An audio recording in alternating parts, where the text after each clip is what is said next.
Hello and welcome to Jeet stories, आपका अपना channel जिसमें हम और आप मिलके समस्याओं का समाधान ढूंढते हैं और अगर ज़रूरत पड़ी तो किसी एक्सपर्ट से भी बात करते हैं। वैसे ही हम आपको इंस्पायर करते हैं ताकि आप ज़िंदगी में कभी हार ना माने। जीत सदैव हमारा सबका मोटो है, हारना तो मतलब ही नहीं, विक्ट्री ऑलवेज। चलिए हर बार की तरह आज भी दो चैप्टर्स, पहला इंस्पिरेशनल स्टोरी और दूसरा lean on me. Lean on me में आज किसी ने लिखा है, कहती है मैं अपने 4 साल पुराने बॉयफ्रेंड के साथ अब शादी करना चाहती हूँ 2023 में, लेकिन पिछले 2 ट्रिप्स जो इन्होंने लगाए हैं अकेले, जो इनकी बाइक रोड ट्रिप्स जो होती हैं, उसमें इन्होंने जो पिक्चर्स पोस्ट करी है वो एक कॉमन फ्रेंड ने भी वही पिक्चर्स फेसबुक पे दोनों ने एक सी पिक्चर्स पोस्ट करी है। बड़ा कॉम्प्लिकेटेड सा इशू है, पढ़ेंगे उसको, ठीक है, और उस समस्या का समाधान निकालेंगे। चलिए आज की इंस्पिरेशनल स्टोरी से शुरू करते हैं। आज की इंस्पिरेशनल स्टोरी है ली का-शिंग की। चाइना में बॉर्न हुए, 1928 में पैदाइश हुई इनकी। बहुत ही गरीब परिवार से थे। इनके माता पिता कम्युनिस्ट चाइना में टीचर थे, तनख्वाह ना के बराबर थी। एक भीड़ भड़ाके वाले एरिया में और बड़ी ही तकलीफ में चाइना में रहते थे। वहाँ से ये निकले, पूरा परिवार यानी कि वहाँ से निकला और पहुँचा हांगकांग एक अच्छे जीवन के तलाश में। पर अच्छा जीवन इतनी जल्दी कहाँ मिलने वाला था इनको। ली के फादर एक्सपायर कर गए, यानी कि उनकी मृत्यु हो गई हांगकांग पहुँचने के कुछ ही साल बाद। गरीबी, और जब आप एक बहुत ही ज़्यादा ठूसी जगहों पर रहते हो ना, जहाँ बिल्कुल बहुत ही क्लोज कांटेक्ट होता है लोगों का एक दूसरे के साथ, टीबी के चांसेस काफ़ी होते हैं। तो वहीं से शायद इनके फादर को ये बीमारी लगी और ये एक्सपायर कर गए हांगकांग आने के कुछ ही साल बाद। ली को अपनी पढ़ाई छोड़नी पड़ी एट द एज ऑफ 15 साल की उम्र में इन्होंने अपनी पढ़ाई छोड़ दी और एक ट्रेडिंग कंपनी में, यानी कि एक प्लास्टिक ट्रेडिंग कंपनी में नौकरी शुरू करी। अब यहाँ पे इन्होंने काम किया कुछ साल, उसके बाद इन्होंने एक प्लास्टिक मैन्युफैक्चरिंग कंपनी में ज्वाइन करा। वहाँ पे 18-20 घंटे काम करा करते थे। मशीनों पे काम सीखा, मशीनें ऑपरेट करना सीखी, और वहाँ से उठ के इन्होंने 1960 में अपनी पहली मशीन खरीदी। पहली मशीन कैसे खरीदी? जो अपने पिताजी माताजी की जो सारी अपनी जमा पूंजी थी वो, प्लस कुछ पैसा और लिया साहूकार से, यानी कि प्राइवेट लेंडर से कुछ और पैसा लेके एक मशीन खरीदी। पर ली की कारीगरी जो होती है, जो उनका टैलेंट था, वो किसमें था? प्लास्टिक के कलर मिक्सिंग में। उन्होंने प्लास्टिक के फ्लावर्स यानी कि फूल बनाने शुरू किए। लोगों को पसंद आए। ये अपने छोटे से छोटे कस्टमर का पूरा ध्यान रखा करते थे।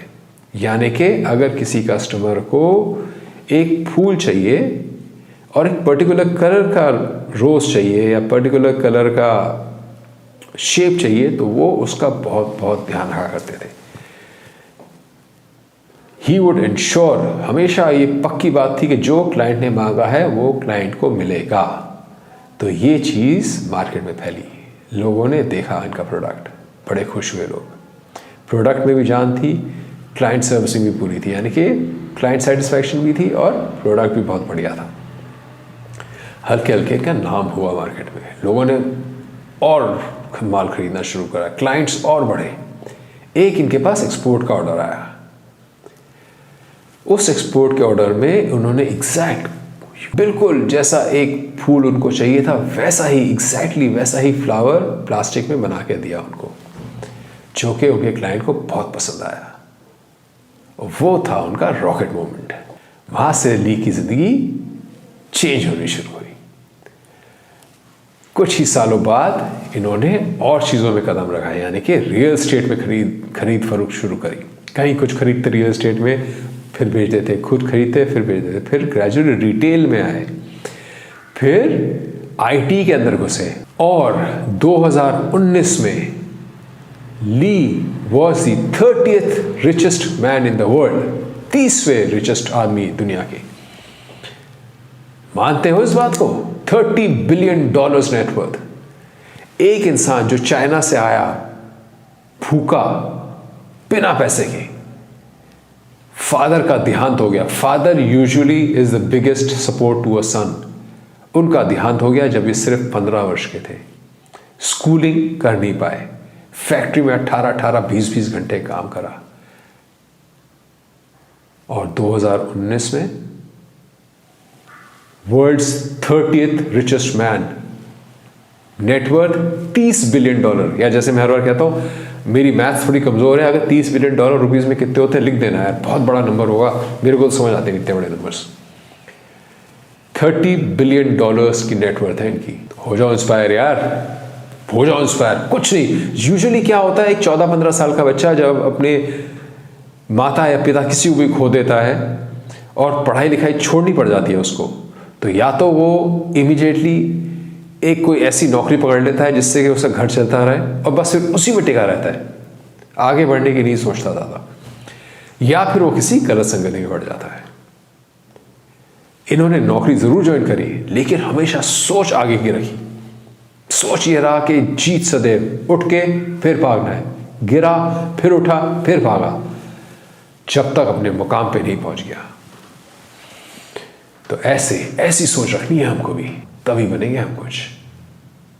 चलिए आज का चैप्टर 2 शुरू करते हैं। लीन ऑन मी, उनका सवाल पढ़ते हैं जरा पहले, फिर देखते हैं क्या कहती है वो। ये लिखती है, hello Jeet, I am planning on getting married in October 2023 to my boyfriend from last 4 years. पिछले 4 साल से उनके बॉयफ्रेंड उनसे शादी करने की सोच रहे हैं 2023 अक्टूबर में।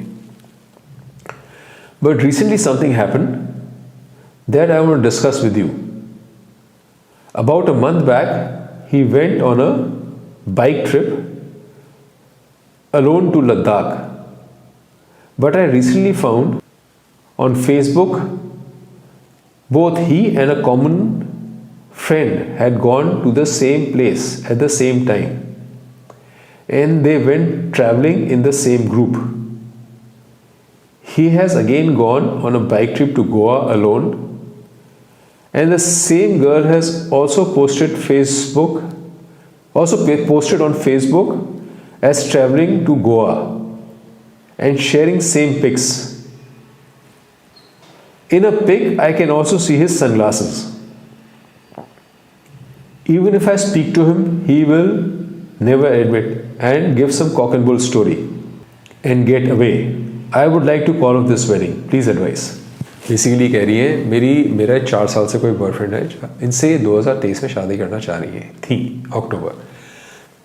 अब पिछले 2 ट्रिप्स में जो इनके बॉयफ्रेंड ने अकेले लगाने का कहा था कि मैं अकेले जा रहा हूँ किसी 2 ट्रिप पे, बाइक ट्रिप पे, एक बार लद्दाख और एक बार गोवा, दोनों बार इनकी एक कॉमन फ्रेंड, इन दोनों की मतलब इनकी बॉयफ्रेंड और इनकी एक कॉमन फ्रेंड भी उन दोनों ट्रिप्स पे उसी ग्रुप में साथ गई है। यहां तक कि उनकी पिक्चर्स भी सिमिलर है। एक पिक्चर में तो इनके बॉयफ्रेंड के सनग्लासेस भी दिख रहे हैं वहीं रखे हुए।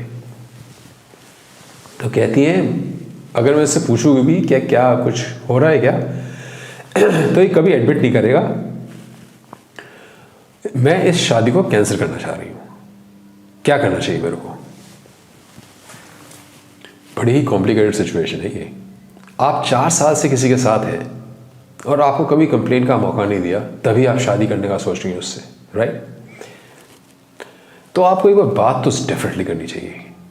एक बार बात करिए उससे, पूछिए कि ऐसा क्यों है कि एक ही ग्रुप में एक साथ आप लोग कॉमन फ्रेंड के साथ आप और वो कॉमन फ्रेंड गए और आपने हमें बताया भी नहीं, लास्ट टाइम भी नहीं बताया, इस बार भी नहीं बताया। हो सकता है आप एक ग्रुप में जा रहे हो, अलग अलग जा रहे हो, लेकिन आपको बताना तो चाहिए ना। और ये तो बहुत ही ज़्यादा कोइंसिडेंस है कि 2 लोग सेम ट्रिप पे सेम ग्रुप में 2 अलग अलग बार गए हैं, यानी कि एक बार लद्दाख और एक बार गोवा, और एक जगह बता रही है कि उनकी सनग्लासेस के पिक्चर भी है, तो उनको आपसे शेयर करना चाहिए था। मैं ये नहीं कह रहा कुछ गलत है ठीक है, मैं ये कह रहा हूँ उनको आपसे शेयर करना चाहिए था कि भाई हम लोग एक ही ग्रुप में गए थे पहले भी और इस बार भी एक ही ग्रुप में है, कोई ऐसा बता देना चाहिए था आपको।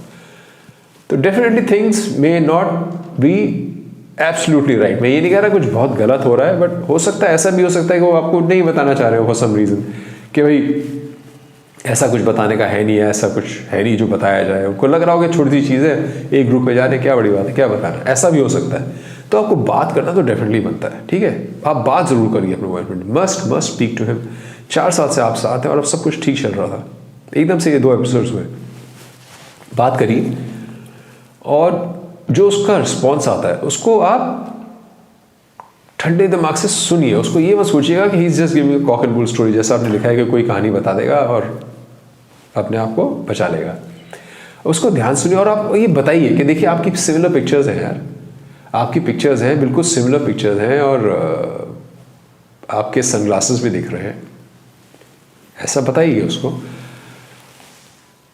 लेट हिम रिवर्ट बैक, उसको जवाब देने दीजिए। क्योंकि देखिए एक बार आप किसी को हटाना चाह रहे हैं जिंदगी से, बड़ा आसान होता है सोचना कि हटा दूँ और हटा देना उसको, तो बाद में फिर रिग्रेट्स होते हैं, बाद में फिर लगता है यार नहीं यार बात कर लेनी चाहिए। तो बात तो डेफिनेटली करनी है आपको। आप बात करें बिना कुछ कैंसिल मत करिएगा, ना अपनी शादी का प्लान, ना कुछ नहीं, बात करिए। अगर आपकी उसके बाद भी कन्विक्शन है कि कुछ गलत हुआ है, then you can think of calling off your wedding. मतलब आप फिर उसके बाद शादी कैंसिल करने का सोच सकती है, बट बिना बात करें तो बिल्कुल नहीं, क्योंकि आप लोग 4 साल से साथ हैं और सब ठीक है और शादी करने का सोच रहे हैं आप। But on the other hand sharing similar pictures, एक जगह उसके सनग्लासेस हैं, आपको ना बताना 2000 पॉइंटर्स कि भाई ऐसा क्यों है, आपने क्यों नहीं बताया मेरे को, आप पूछ सकती हैं ये चीज़। हो सकता है कि it's quite possible that he is, क्योंकि आप में अभी तक कोई कमिटमेंट नहीं है, आप में अभी भी सिर्फ बॉयफ्रेंड गर्लफ्रेंड, आप शादी करने का सोच रहे हैं, तो अभी एंगेजमेंट या कुछ अभी हुआ नहीं, ऐसा फॉर्मल नहीं हुआ है। तो ऐसा भी हो सकता है दैट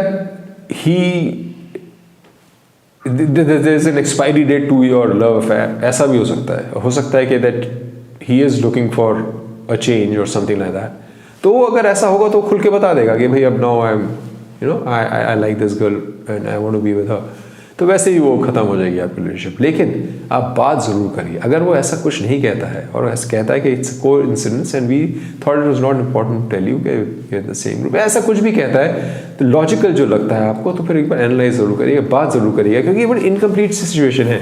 जब तक मेरे को ये नहीं समझ आएगा कि वो क्यों उसके साथ है और क्यों आपको नहीं बताया, मैं आपको पूरी तरह इसका जवाब नहीं दे पाऊंगा। इसलिए बहुत ज़रूरी है कि आप उससे बात करके then you take a call, और अगर आप चाहें तो फिर लिख सकती हैं मेरे को। I'll wait for another mail from you and we will revert back to you like always. तो ये था आज का एपिसोड दोस्तों। I hope you liked it. I'm sure you liked it. और लाइक और सब्सक्राइब जरूर कर देना, भूलना नहीं, लाइक सब्सक्राइब और बेल आइकन जरूर दबा देना है, that's very important. Bell icon दबाओगे फटाक से पहले आते ही एपिसोड आपके पास पहुंचेगा। देखो, इंस्पायर हो और दूसरों की भी हेल्प करो, दूसरों की समस्याओं का समाधान करो उस समस्या को देख के। मिलते हैं अगले एपिसोड में। जय हो, टिल मीट अगेन।